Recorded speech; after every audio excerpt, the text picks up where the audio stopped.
My favorite part of being an artist is that magic is real and making art is making magic. I was sort of that loner kid that just was always drawing, and that hasn't stopped. I'm still doing it now.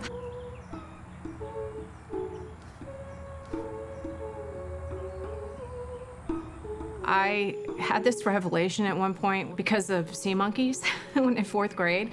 I sort of tapped into that Gnostic worldview of worlds within worlds. I was obsessed with fairy lore and fairy tales, and I drew dragons and fairies, and I would sort of cultivate that time spent daydreaming.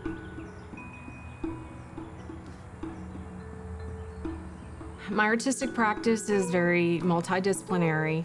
I'm very creatively restless, and I like to move from one genre, one material, one system to another. I see things that I do now that I did 10 years ago, or maybe 20 years ago. I may not do it for 10 more years, but I see the through line. So I feel like being an artist is a long game where your thoughts and visions, you're broadcasting them out deep into the future, connecting with realms that are not the ones that you're experiencing now. So I have one foot like firmly planted in the here and now, in the rational waking consciousness that we're all living in. And then I have one foot planted in this other world, and that sustains me. And that's what, it's like I know it exists, I've seen it, but we only glimpse it occasionally. But it's enough to kind of keep you in that state of wonder and always wanting to go back there.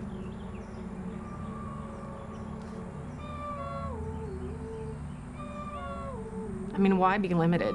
I think you should explore as much as you can. Making art is a process, and to me, it's tied into that alchemical process that we're engaged in as human beings, of refining ourselves over the course of decades. It also reinforces those connections to, the more esoteric things that I'm interested in. The symbol systems that I use and the imagery that I use, those things sort of filter up from our collective consciousness, and it, arises in different cultures. And so, of course, the eye is one and the hand is one, so they have really deep roots. And I think as humans, those symbols are so innate to just our humanness. I mean, part of how we've evolved is being able to create symbols that are universally understood, which is so interesting to me.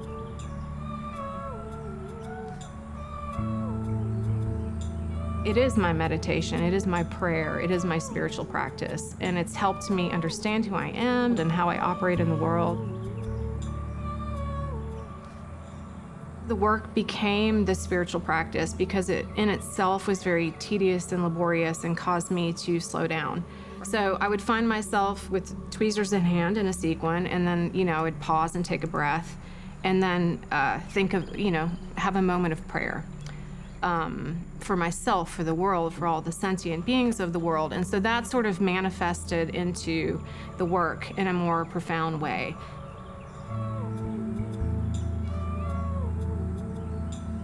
Do I make art for the process or for the object?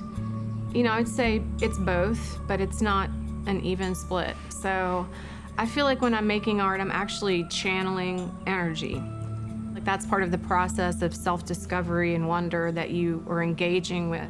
So it's that dance between being able to let yourself live in that sort of swimmy world of potential before anything has to be actualized, which is totally an alchemical process. And then you have to produce the material, right, at the end of it. So, which I also love. I think that's the part of the magic. You start out with an idea, something doesn't exist, and then you produce it, and then it's out there in the world. How is that not magic?